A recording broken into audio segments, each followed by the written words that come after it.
Jadi kalau misal gini, kalau laki-laki itu, antum tugas nih di Jakarta, terus perusahaan kasih tugas, pindah tugas ke Banjarmasin misalnya.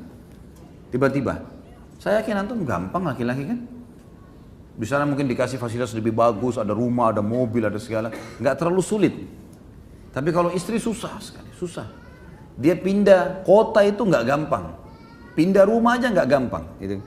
Pikirannya macam-macam. Ini tetangga nanti bagaimana, nanti rumah, pohon saya ini, apalah segala macam dia pikir. Jadi sulit meninggalkan masa lalu. Dan ini sebabnya kenapa Nabi SAW menyuruh menikahi gadis. Karena tidak ada masa lalunya. Kalau dia punya masa lalu yang dulu, ini antum yang nikah sama janda harus punya ekstra. Harus menjadi lebih baik dari suaminya yang dulu. Kalau enggak, dia banding-bandingin sama dia. Suami saya dulu begini, nah, jangan tersinggung ya, karena itu masa lalunya dia. Yang ke-15, mudah tersinggung. Kalau tadi sulit melupakan masalah, ini mudah tersinggung. Gampang sekali tersinggung, pekah ya, sangat pekah. Yang terakhir, yang ke-16, selalu mau mendominasi. Mendominasi apa saja. Maka ini semua harus diredam tentunya teman-teman sekalian. Ini kita kenali karakter pasangan, supaya tahu menghadapi dan bagaimana kita nasihatin secara syariat. Baik, sekarang kita pindah ke karakter laki-laki. Ada kurang lebih 13 poin yang saya susun ya. Yang pertama, akal pikiran dominan. Saya sudah jelaskan tadi. Bagaimana akal pikiran itu gini teman-teman. Masalah, solusi. Itu akal pikiran dominan. Kalau perasaan itu dipikirin dulu lama, baru solusinya. Ya. Kalau laki-laki itu pecat ban mobilnya atau pecat ban motornya, yang kita pikirin mana tambal ban. Solusinya langsung. Masalah, solusi. Kalau perempuan enggak, dia turun dulu. Kenapa ya? Kena apa ini? Tadi lama. Jangan tersinggung akhwat di belakang ya. Kita bicara secara umum. Tapi kalau tersinggung juga apa boleh buat ya? Karena sudah ini apa boleh buat. Ini karakternya memang. Baik. Yang kedua, yang harus dikenali, ini bagi akhwat harus mengenal. Laki-laki itu suka dihormati kepemimpinannya. Jadi memang ada fitrah itu. Jadi laki-laki itu teman-teman sekalian, maaf, jangan ada yang tersinggung ya. Kalau dia pendek, dia kecil, badannya tetap punya karakter laki-laki, kejantan, ada pemimpinan. Jadi dia tidak suka diganggu itu. Dia suka dijadikan sebagai pemimpin, didahulukan, didengar pembicaraannya, didengar instruksinya. Ini karakter ini. Makanya saya pernah kasih contoh kalau anak laki-laki sama anak perempuan beda. Kalau antum masih punya anak kecil coba praktikin. Kalau anak perempuan kita berikan makanan teman-teman sekalian, taruh di piring, sedikit antum bukan dilempar ya, tapi sedikit disentak piring itu di depannya, silakan makan nak. Dia nggak akan tersinggung, dia tidak akan terganggu dengan itu. Tetapi kalau anak laki-laki dilempar sedikit piring itu, maka dia akan terganggu kepemimpinannya. Dia tidak mau makan tuh, walaupun anak kecil. Diambil piring, dibuang-buang nasi itu sama sendok, dia nggak mau. Seperti itu, ada jiwa kepemimpinan, ada merasa pemimpin di situ. Kalau anak laki-laki, ini pernah saya pelajari dalam ilmu kejiwaan anak, teman-teman sekarang waktu masih belajar di Madinah dulu, ada satu dosen yang luar biasa cara penyampaiannya bagus sekali. Beliau mengatakan anak laki-laki itu contohnya, di antara jiwa kepemimpinan, dia selalu contohi ayahnya. Jadi kalau antum punya anak laki-laki, pasti dia selalu perhatikan gerak-gerik ayahnya, apa saja. Cara pakai sendalnya, duduk di mana, gelas apa yang dia pakai. Nah biasanya kata dosen ini, dan saya pernah praktikin memang betul itu terjadi ya. Jadi kalau ayahnya pergi, maka kalau ada adiknya, dia akan duduk di tempat ayahnya. Dia akan coba gunakan retorika bahasanya. Dia akan coba pakai gelasnya, gitu kan. Seperti itulah. Yang ketiga, suka dihormati keputusannya. Tadi kepemimpinan, dia ngambil keputusan, sekarang suka dihormati keputusannya. Yang keempat, tidak suka dihardik. Jadi kalau akhwat kita mau perbaiki, mau nasihatin suaminya, ayahnya, pokoknya laki-laki secara termasuk anak laki-laki, jangan dihardik. Jangan langsung disalahkan. Ya. Kalau perempuan dikatakan, kamu keliru loh, perbaikin. Dia malah anggap itu perhatian. Kalau laki-laki nggak bisa begitu. Kayaknya kamu salah nih, gini-gini. Udah, langsung berontak. Ya. Maka tidak suka dihardik. Hardik itu berarti langsung menyalahkan ya. Yang kelima, tidak suka digurui. Walaupun dia tidak tahu, dia tidak suka digurui. Maka biasanya retorika yang saya ajarkan kepada akhwat atau seorang istri, menghadapi suami, dia usahakan seperti orang yang bertanya, tapi sebenarnya sedang ingin memberikan nasihat kepada suaminya. Bagaimana ya kalau ada orang seperti ini kasusnya, menurut kamu seperti apa? Padahal sebenarnya kita sedang menyinggung dia gitu. Yang keenam, suka diterima kasih. Suka diterima kasih. Jadi laki-laki itu suka kalau dia ngasih sesuatu, terima kasih ya gitu.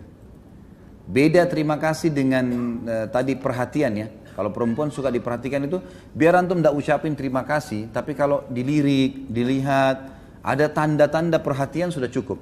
Kalau laki-laki enggak, si perempuan kalau mengatakan terima kasih ya itu akan ada secara kejiwaan mendorong dia melakukan yang lebih baik. Yang ketujuh, suka melindungi. Jadi sifat laki-laki itu suka melindungi. Perempuan suka dilindungi tadi. Jadi memang sudah karakter itu. Orang kalau menikah, maka dia suami, dia merasa dia melindungi istrinya. Dia merasa dia bertanggung jawab kalau akan terjadi apa-apa. Seperti itulah. Dan termasuk anak laki-laki juga, kalau sudah mulai dia agak besar, dia akan melindungi ibunya, dia akan melindungi yang lainnya. Dan memang subhanallah pada laki-laki ada itu. Makanya penjahat itu, kalau ada seorang wanita lewat dan ada anak laki-laki di sebelahnya, walaupun anak itu masih kecil, itu sudah cukup membuat dia bimbang untuk melakukan perbuatan kriminalnya. Tapi kalau anak perempuan, itu dia masih berani. Karena ada masalah itu. Kemudian yang kedelapan, suka untuk digoda. Ya. Artinya di sini memang laki-laki itu suka kalau penampilan istrinya dandan, apalah, yang segala macam bahasa yang bisa digunakan ya. Dari penampilan pakaian yang seksi, yang wangi, dan itu memang dia suka. Makanya seorang suami, dia butuh itu di rumah. Seorang istri harus melakukannya. Dan hadis-hadis tadi saya jelaskan, wanita ahli surga, wanita yang bisa memberikan bahwa syahwat suaminya, dan itu adalah hal yang fitrah gitu. Tentu ini ada banyak poin dalam poin ke-8. Setiap poin ini ada rinciannya ya, tapi saya cuma sebutkan garis besarnya. Kemudian yang ke-9, suka mencium bau yang wangi. Ini ada pada wanita tetapi tidak seperti laki-laki. Kalau laki-laki itu dekat dengan istrinya lalu dia cium bau wangi, itu luar biasa pengaruh pada kejiwaannya. Dia selalu ingin mendekat, dia selalu merasa nyaman gitu kan. Kalau istri, suaminya walaupun baunya tidak wangi, tapi karena dia baik ya, maaf ya saya belum mandi nih, enggak apa-apa kok. Dia suka saja. Tapi kalau antum pulang ke rumah dekat baunya enggak enak istrinya, sudah menghindar. Itu sudah fitrah. Perempuan juga suka yang wangi-wangi, bukan berarti antum jangan tidak pakai minyak wangi ya. Tapi yang dimaksud adalah perempuan biasanya dia masih tahan dengan itu. Bau ketiaknya suaminya, pulang kerja loh, masya Allah baunya. Ya. Tapi dia masih bisa tahan. Nggak apa-apa, ini kan bau keringat suami saya, ini karena dia. Begitulah terbawa perasaan dia. Tapi kalau laki-laki nggak bisa gitu. Maka akhwat hati-hati ya di belakang, jaga. Nggak boleh ada bau sedikit pun, gitu, kecuali yang wangi. Ya. Yang ke-10, suka melihat keindahan seperti pakaian, rumah, tempat tidur. Maka ini harus menjadi sesuatu yang dibawa oleh akhwat kita. Yang ke-11, sulit memaafkan bila cemburu. Ini yang kadang-kadang laki-laki dominan. Dia sudah cemburu, itu bahaya sekali. Sasarannya terus ke target cemburu itu, gitu kan? Kalau misalnya istrinya pernah jalan atau istrinya pernah dilihat oleh orang, maka dia akan selalu orang ini seperti singa mengintai mangsanya. Ini pernah lihat istri saya. Nih. Udah itu terus menerus gitu, terbawa. Ini sulit memaafkan bila cemburu ya, dia sulit memaafkan. Dan yang ke-12 cemburuan, memang wajar. Jadi akhwat kita harus bisa faham masalah itu. Banyak orang mengatakan perempuan cemburuan, sebenarnya perempuan tidak cemburuan loh. Tidak cemburuan gitu. Dia hanya karena sayang sama suaminya, dia mau tunjukkan dengan cara itu. Tapi cemburu yang sebenarnya itu ada pada laki-laki. Laki-laki, dan sebenarnya kalau dia cemburu pada hal haknya dia itu benar dalam syariat. Makanya pernah ada sahabat yang pulang ke rumahnya lalu dia temukan istrinya selingkuh sama laki-laki lain, lalu kemudian dia bingung harus buat apa, dia datang ke masjid, dia mengatakan, ya Rasulullah, saya temukan istri saya selingkuh, apa yang saya harus buat? Maka Sa'ad radhiyallahu anhu keluar dari saf laki-laki lalu mengatakan, ya Rasulullah, kalau terjadi pada istri saya, terjadi selingkuh seperti itu, saya akan bunuh keduanya, maksudnya saya akan rajam, hukum Allah berlaku. Kok bisa berani-beraninya berselingkuh berzina? Kata Nabi SAW, apakah kalian melihat cemburunya Sa'ad? Dia itu cemburu, Sa'ad cemburu, kenapa kok istri kemudian masih bisa berzina?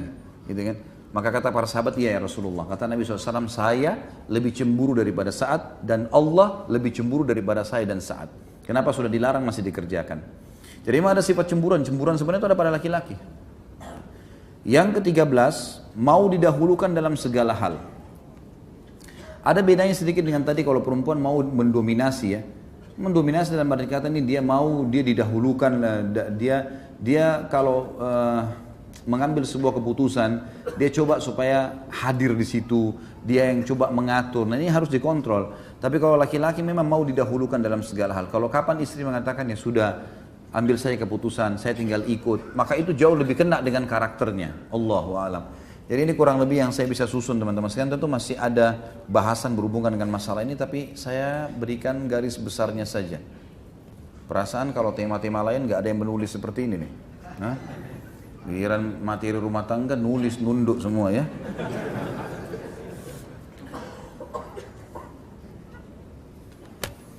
Baiklah, mudah-mudahan bermanfaat insya Allah, dan kita mendoakan agar seluruh muslimin yang sedang menghadapi masalah rumah tangga mereka diselesaikan oleh Sang Pencipta Allah, diberikan yang terbaik, disatukan, yang sudah cerai bisa dirujukkan kalau memang masih terbuka pintunya, yang sedang hadapi sihir dari pernikahan mereka dibatalkan sihirnya oleh Sang Pencipta Allah, dan juga semoga dikaruniai anak-anak yang soleh, yang belum memiliki anak, yang belum menikah juga diudahkan dapat pasangan yang soleh dan soleha. Ini lagi berdoa ini. Baiklah. Dan semoga insya Allah Jakarta diberikan pemimpin yang saleh, yang beriman kepada Allah, dan juga presiden kita dan seluruh jajaran pemerintahan diberikan hidayah dan kembali kepada Islam, Al-Quran dan Sunnah, dan semoga Indonesia menjadi contoh bagi negara yang lain. Dan juga kita mendoakan saudara kita di Palestina, di Syria, di Yaman, di Irak, di Myanmar, di Ahsa, dimanapun mereka berada sedang terlindas, semoga Allah ikhlaskan niat mereka, terima para syuhada mereka, muliakan Islam di tangan mereka dan tangan kita semua, dan semoga Allah partisipasikan kita bersama mereka di pahala baik dengan doa dan hatta juga dengan jiwa kita. Dan semoga Allah yang maha mendengar dan maha melihat, dan saya yakin itu adalah sifat Allah yang mulia, menyatukan kita semua yang di masjid ini, dan juga insya Allah mengikuti ceramah kita ini di surga Firdausnya tanpa hisab, mana ya satukan kita di majlis ilmu yang mulia ini. Kalau ada benar dari Allah, kalau salah dari saya mohon dimaafkan. Dan insya Allah saya berharap teman-teman tidak lupa jadwal kita hari Sabtu insya Allah ba'da duhur tablik akbar serial sahabat Abdullah bin Mas'ud radhiyallahu anhu. Mudah-mudahan bisa mengajak teman, kerabat dan juga yang lainnya. Semoga ini bisa menjadi amal jariah buat kita semua. Mungkin begitu. Subhanakallahumma bihamdika asyhadu an la ilaha illallah astaghfirullah wa atubu ilaik. Wassalamualaikum warahmatullahi wabarakatuh.